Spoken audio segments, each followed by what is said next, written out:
On October 15, 2021, police responded to a distress call from an apartment complex on Oak Street. What they discovered inside would haunt them for years to come. The lifeless body of 32-year-old Ethan Reed, a beloved local high school teacher, lying in a pool of his own blood. The prime suspect, his girlfriend of 2 years, 29-year-old software engineer Olivia Rogan. As investigators delved deeper into the case, they uncovered a disturbing web of surveillance, manipulation, and escalating control that had ensnared Ethan in the months leading up to his death. Hidden cameras, meticulously placed throughout his apartment, told a silent tale of paranoia and obsession. Olivia Rogan's path to becoming the central figure in a tragic true crime story began long before she met Ethan Reed. Born in 1993 to Margaret and James Rogan, Olivia grew up in a middle-class suburb of Portland. From an early age, those close to the family noted Olivia's intense need for attention and validation. Margaret Rogan, in an interview following her daughter's arrest, reflected on Olivia's childhood. She was an exceptionally bright child, always at the top of her class. But she struggled to form lasting friendships. Margaret recalled, "I thought it was just shyness at first. But as she got older, I noticed how possessive she could be of the few friends she did make. If they spent time with other children, Olivia would become sullen and withdrawn." This pattern continued into Olivia's teenage years. Her high school boyfriend, Alex John, later told investigators about Olivia's constant need to know his whereabouts. She would call her text incessantly when we weren't together. He said, "If I didn't respond quickly enough, she'd show up wherever she thought I might be." At the time I thought it was just because she cared so much. Despite these interpersonal challenges, Olivia excelled academically. She graduated as valedictorian of her high school class and went on to study computer science at Stanford University. She was here that Olivia's controlling tendencies found a new outlet in the world of technology. Her college roommate, Sarah Jennings, remembered Olivia's fascination with coding and surveillance software. "She was brilliant at it," Sarah said. "But sometimes it felt like she was using her skills to keep tabs on everyone around her. She usually mentioned things about our classmates that she couldn't possibly have known without some kind of digital snooping." After graduating with honors, Olivia landed a prestigious job at a tech startup. Her colleagues described her as driven and meticulous, often working long hours to perfect her code. However, her personal life continued to be marked by tumultuous short-lived relationships. Jason Tran, who dated Olivia for 6 months in 2019, described the relationship as intense and suffocating. "She wanted to know everything about my day, my thoughts, my plans," he said. "When I tried to set boundaries, she'd become angry or manipulative. It was exhausting." By the time Olivia moved back to Ashland in early 2020, accepting a remote position with her company, she had left a trail of broken relationships behind her.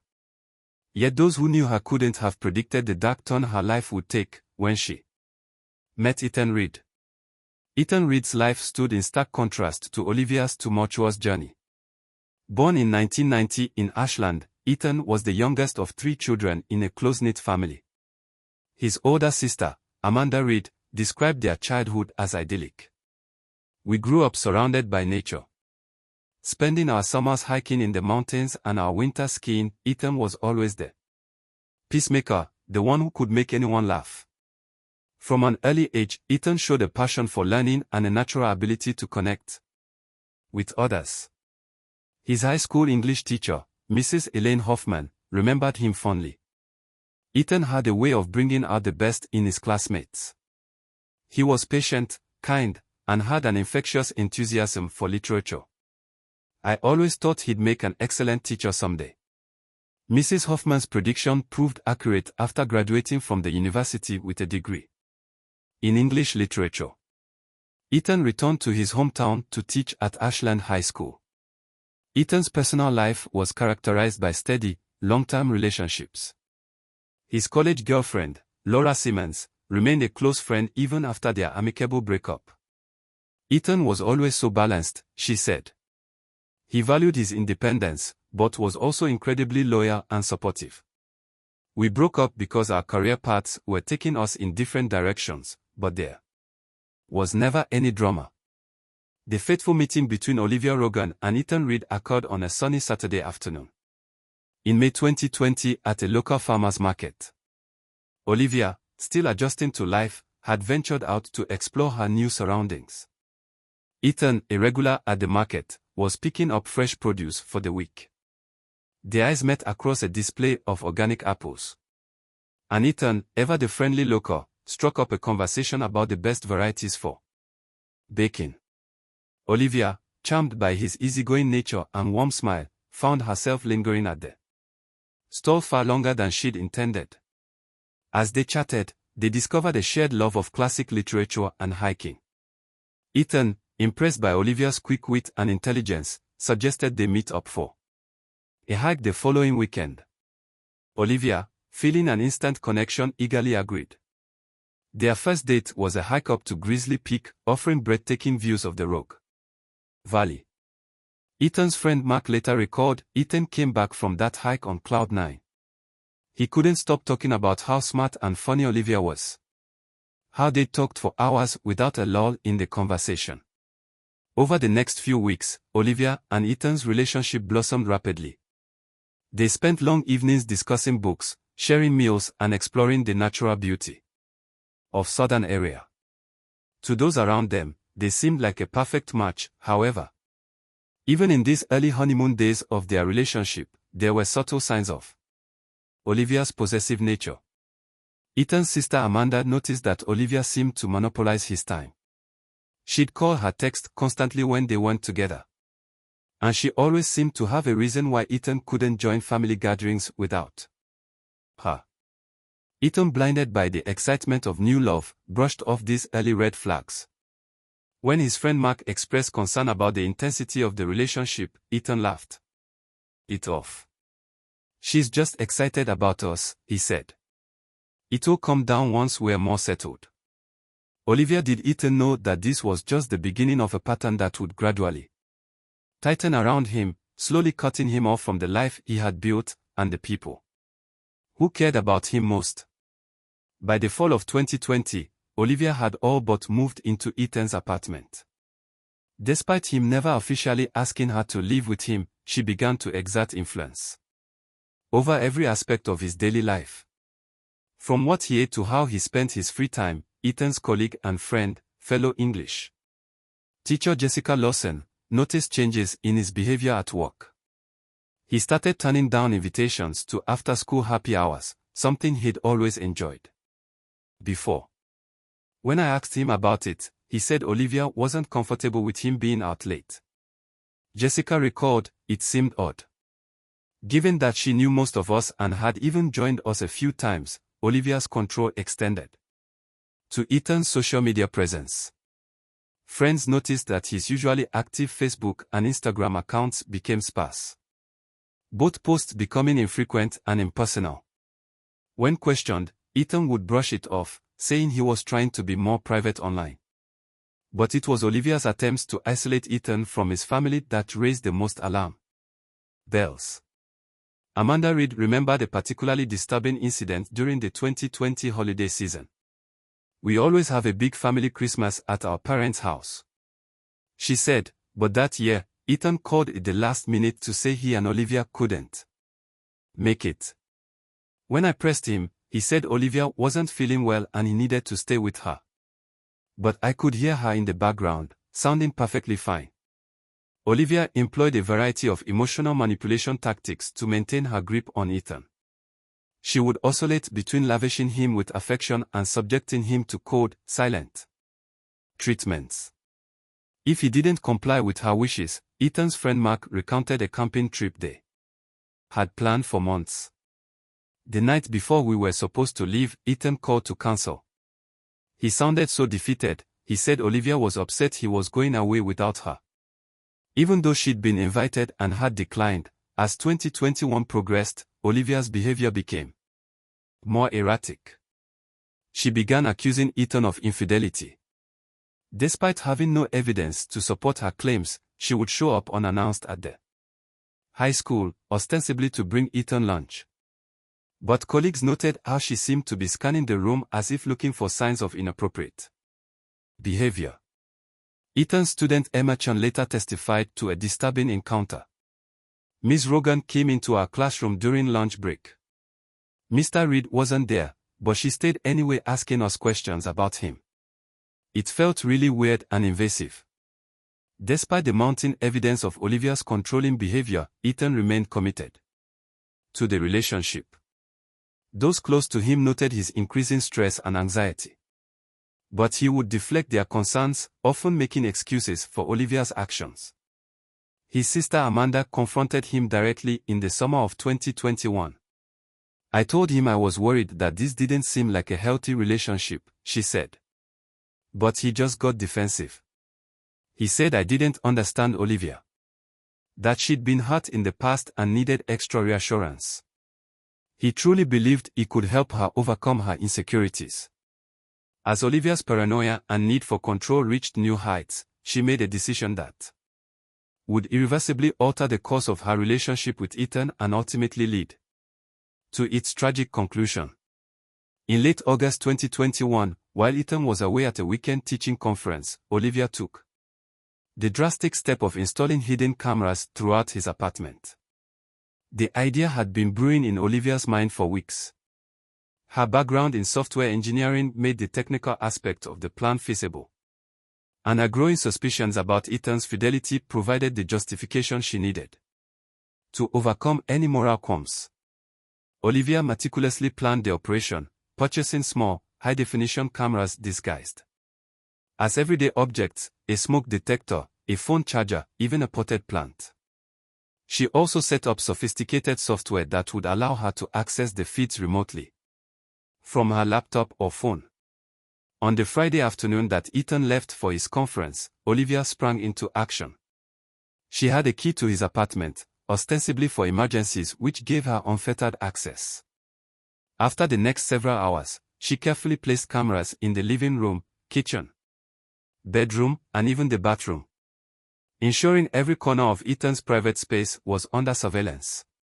With the cameras in place and the software running smoothly, Olivia left the apartment, her heart racing with a mixture of anticipation and guilt. She told herself that this was a necessary step, that it would allay her fears and allow her to trust Ethan completely. The first few days of monitoring proved uneventful. Olivia watched as Ethan went about his daily routines, grading papers, preparing lessons, chatting on the phone with his sister. But rather than easing her suspicions, the lack of incriminating evidence only fueled Olivia's paranoia. She began to obsess over minor details. Why did Ethan smile at that text message? Who was he waving to out the window?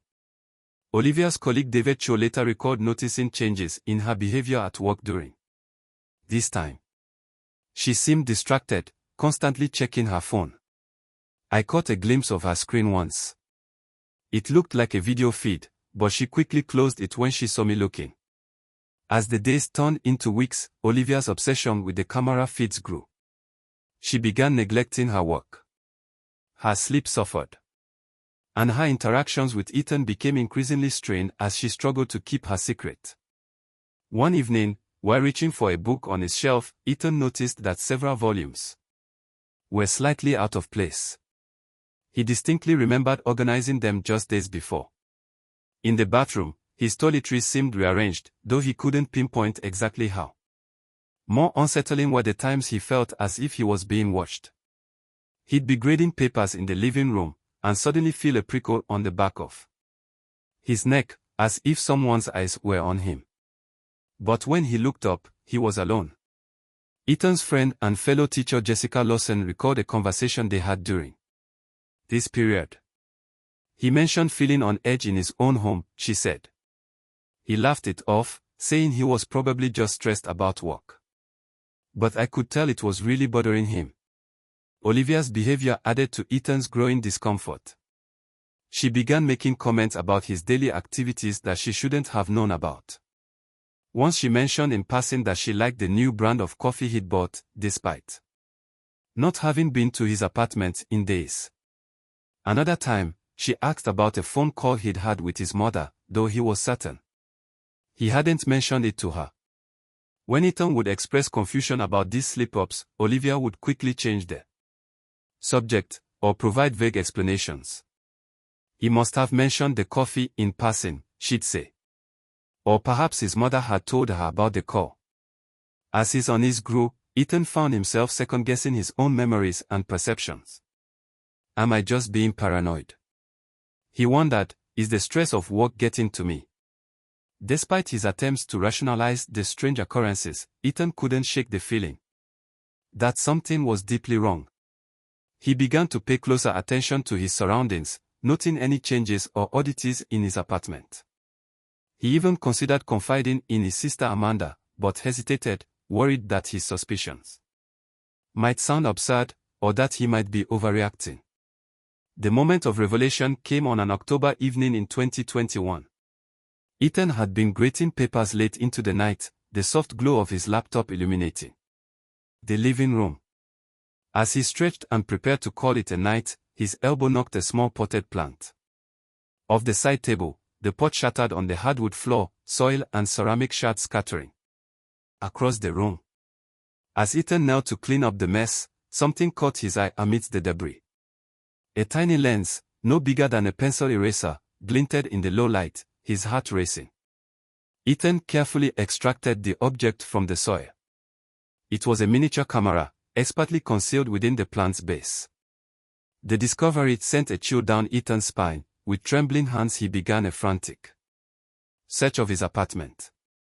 Over the next hour, he uncovered 5 more hidden cameras. In the smoke detector, a picture frame, even the shower head, the realization that his most private moments had been under surveillance was overwhelming. Ethan's mind reeled as he pieced together the implications. The strange comments Olivia had made, her uncanny knowledge of his daily activities, the feeling of being watched. It all suddenly made horrifying sense. The woman he had loved and trusted had violated his privacy in the most intimate way possible. In a daze, Ethan called the one person he knew he could trust implicitly. His sister Amanda. It was past midnight, but she answered on the second ring, immediately, alert at the sound of distress in her brother's voice. "Ethan, what's wrong?" she asked, concern evident in her tone. Through a voice choked with emotion, Ethan recounted his discovery. Amanda listened in shocked silence. Her initial disbelief quickly turned into anger on her brother's behalf. As Ethan's story unfolded, Amanda's protective instincts kicked in. "You need to get out of there," she insisted. "Pack a bag and come to my place, we'll figure this out together." But Ethan was torn. Part of him wanted to confront Olivia immediately, to demand answers and explanations. Another part was simply numb with betrayal, struggling to reconcile the woman he thought he knew, with someone capable of such a gross invasion of privacy. In the end, it was Amanda's steady voice that guided his next actions. "Document everything," she advised. "Take pictures of the cameras, save any recordings you can find. We'll go to the police in the morning." As the first light of dawn broke over Ashland, Ethan sat on his couch, surrounded by the dismantled remains of Olivia's surveillance network. His phone buzzed with a text from Olivia. "Good morning, babe. Sleep well." The irony of her famed normalcy was not lost on Ethan. With a deep breath, he typed out a response that would set in motion the final tragic act of their relationship. "We need to talk. Come over as soon as you can." The tension in Ethan's apartment was palpable. As Olivia arrived later that morning, she entered with her usual smile, leaning in for a kiss, but froze when she saw Ethan's grim expression and the array of dismantled cameras on the coffee table. For a moment, silence hung heavy in the air. Then Olivia's face crumpled, tears welling in her eyes. "Ethan, I can explain." She began, her voice quavering. But Ethan, his voice low and controlled, cut her off. He spoke of trust betrayed, of the sanctity of privacy violated. With each word, Olivia seemed to shrink. her usual confidence evaporating in the face of her exposed deception. When Ethan finally fell silent, Olivia launched into a desperate justification of her actions. She spoke of her deep-seated insecurities. Her fear of losing him, her conviction that if she could just prove to herself that he was faithful, she could finally relax into their relationship. Her words came out in a rush, pleading inexplanatory, but Ethan remained unmoved. "I can't be with someone who would do this," he said firmly. "We're done, Olivia. I want you to leave." Olivia's demeanor changed in an instant. Her tears dried up, replaced by a cold hard look. "You can't do this to me," she hissed. "We are perfect together." After overreacting, as Ethan stood firm in his decision, Olivia's pleas turned to threats. She spoke of ruining his career, of telling his students and colleagues about embarrassing moments she'd captured on camera. When these threats failed to sway Ethan, she resorted to emotional manipulation, threatening self-harm if he left her. Throughout it all, Ethan remained resolute. Even as his heart broke at the sight of Olivia's desperation, he knew with a clarity that surprised him that there was no coming back from this betrayal. Finally, seeing that her words were having no effect, Olivia stormed out of the apartment, slamming the door behind her. Ethan sank onto the couch, emotionally exhausted. He thought the worst was over. He had no idea that Olivia's desperation was about to take a far more dangerous turn. The events of October 15, 2021 would forever be etched in the memories of Ashland's residents. The day began like any other, with no indication of the tragedy that would unfold. Ethan, emotionally drained from the confrontation with Olivia, had called in sick to work. He spent the morning talking with his sister Amanda, making plans to file a police report about the hidden cameras. As evening approached, he decided to take a walk to clear his head, leaving his phone behind to avoid any desperate messages from Olivia. It was during this absence that Olivia made her final fatal return to Ethan's apartment.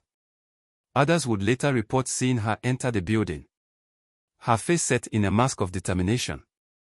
She used her key to let herself in, her mind racing with a mix of anger, desperation, and a twisted sense of righteous indignation. When Ethan returned home around 7 p.m., he found Olivia waiting for him in the darkened living room. The sight of her there, uninvited and unexpected, sent a jolt of fear through him. "Olivia, what are you doing here?" he asked, his voice wary. Olivia's response was chilling in its calmness. "We are going to fix this, Ethan," she said. "You'll see that we belong together." What followed was a heated argument that quickly spiraled out of control. Olivia vacillated between pleading for another chance and lashing out with bitter accusations. Ethan, his patience exhausted, demanded that she leave immediately. It was then that Olivia's fragile control snapped in a move that would shock even those who knew of her obsessive tendencies. She produced a kitchen knife she had taken from Ethan's own drawer. The next few moments were a blur of violence and terror. Ethan, caught off guard by the sudden escalation, tried to reason with Olivia, even as he backed away from the blade. But Olivia, beyond the reach of reason, lunged forward. In the struggle that ensued, Ethan's training as a former high school wrestler came into play. He managed to grapple with Olivia, trying to disarm her without causing harm. But in her frenzied state, Olivia's strength seemed superhuman. Doctors would later report hearing shouts in the sound of breaking glass. One concerned by the commotion called 911, but help would arrive too late. By the time police broke down the door of Ethan's apartment, the tragic scene had already played out to its grim conclusion. They found Ethan on the floor with multiple stab wounds marking his body, the life already fading from his eyes. Olivia sat beside him, the bloody knife still clutched in her hand, her gaze vacant as she stared at what she had done, as paramedics rushed in, futilely attempting to save Ethan's life. Olivia offered no resistance when the police took her into custody. Her only words, repeated over and over like a mantra, were, "He was supposed to love me forever." The investigation, led by Detective Serengwin of the Ashland Police Department, quickly uncovered the full extent of Olivia's surveillance operation, revealing months of invasive monitoring. This digital trail, along with physical evidence from the crime scene and witness statements, painted a damning picture of obsession and premeditated violence. Ethan's family and friends were devastated. His sister Amanda in particular struggled with guilt. "I knew something was wrong," she said in a tearful interview. "I should have pushed harder, done more to get him away from her." As the investigation progressed, more details of Olivia's troubled past came to light. More colleagues and ex-boyfriends came forward with stories of her controlling behavior and emotional manipulation. Her parents, shell-shocked by their daughter's actions, could only offer tearful apologies. To Ethan's family, the district attorney presented a methodical case, walking the jury through the progression of Olivia's obsessive behavior. Through covert surveillance footage played a central role, starkly illustrating the invasion of Ethan's privacy.